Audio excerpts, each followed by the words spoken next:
Are they arguing A, either that there are no problems with the status quo and North Korea is fine as it is, or B, are they saying that there are problems and need to fix it? Either cases, they still fail to prove their case because for case A, we're saying that it's still a problem just observing the rigorous suffering situations in North Korea as a responsible Korean government. And second of all, if they're acknowledging that there are problems, what exactly do they mean by having an alternate solution? Because they only said that they will have a solution, but really never gave it in all four speeches.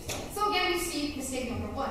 Mistake number two, we supposedly think that the first speaker came up and said something like, oh, you know what, communism is only about economic factors. Now we question this, what exactly do they mean by restricting the definition only to economic factors? The second speaker, unresponsive, third speaker, unresponsive, and the reply speaker comes up and speaks something probably about Nobel Prizes, which we believe is totally relevant in this debate. So again, there goes their second mistake. Now the first question, the burden that we set on ourselves is first of all, why it has to be South Korea.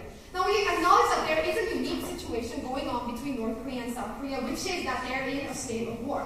And in the past few historical examples, in the Cold War, World War II, and One and Two, that it was legitimate for countries to use propaganda to send certain messages to countries that are executing their ideologies in a very wrongful way. So for example, America would send propaganda to communist countries that are abusing their ideology to hurt their citizens. And in fact, that we see in those historical examples that some countries did change their ideologies into being democratic. And in these certain cases, we see that it is effective, and in fact, in this unique case, because it's also in the same war state status, that it will work, and in fact, it is justifiable in this case. Second of all, we told you that it has to be South Korea, because according to the South Korean law, that North Korean citizens are also legally defined as being South Korean citizens. Because the government has its basic duty to protect their citizens, let's imagine that your mother, father, or possibly your far relatives are being suffered in North Korea. They're having guns in their heads, they're pushed under the poverty line. Would you want to save them? Of course. And if the government more, because they have a heavier responsibility to that, we believe that this action is in fact justifiable. And through sending, exposing, now we move on to the second question of why it has to be propaganda.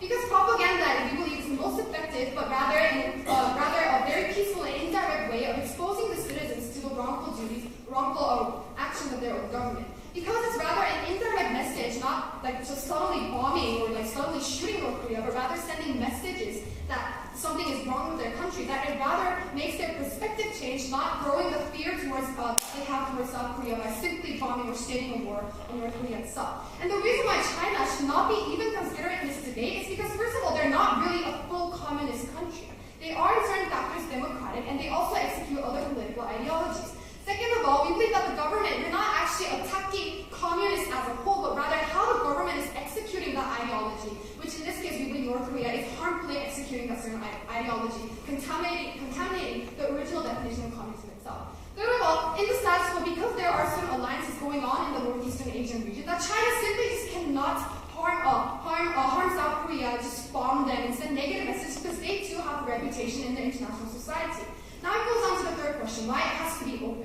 As we have proved in the policy, we believe that if the government openly states that they will fund it, it rather guarantees transparency. Because now we're having an official institution that actually supports the actions trying to eradicate wrongful doings of North Korea. Now at the end we reach this question, does our policy actually solve the problem? And we say yes, because first of all, we're caring for the citizens themselves. We're caring for the North Korean government because we're actually helping them acknowledge the wrongdoings and mistakes that they possibly made to their own citizens. So at the end, Madam Speaker, Mr. Speaker, and ladies and gentlemen, if you really know the sufferings that these citizens are going through in North Korea, you side with that proposition. Thank you.